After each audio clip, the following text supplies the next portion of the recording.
Ilang biyahero na magtatawid dagat para sa bagong taon dagsa sa Batangas Port. Mahabang pila sa mga ticketing booth nararanasan na rin sa Pantalan. Ang detalye sa report ni Andrew Bernardo ng GMA Regional TV Balitang Southern Tagalog. Ilang araw bago ang pagsalubong sa bagong taon, buhos na ang dating ng mga pasahero sa Pantalan ng Batangas. Mahaba ang pila sa ticketing booth at mayat-maya ang alis ng mga barko. Ayon kay Angeline at kasama nitong si Hazel, magdiriwang sila ng bagong taon sa Baco Oriental, Mindoro. Sinadya daw talaga nilang mas agahan ng biyahe.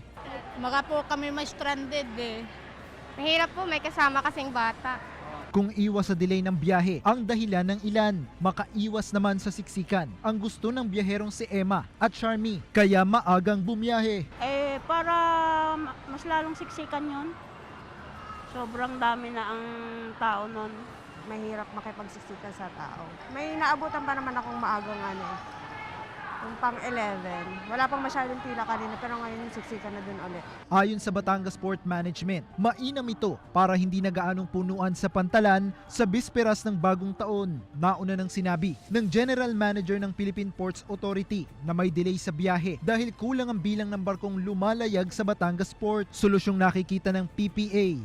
Other than padamihin pa sana yung barko na bumabiyahe dito, baka mas maganda, mas bumilis ang biyahe ng mga barko. Kasi kung mas mabilis ang turnaround time ng mga barko, mas mabilis na maisasaka yung mga kababayan natin kasi naghihintay sila ng matagal. Mula sa GMA Regional TV Balitang Southern Tagalog, Andrew Bernardo, nagbabalita para sa GMA Integrated News.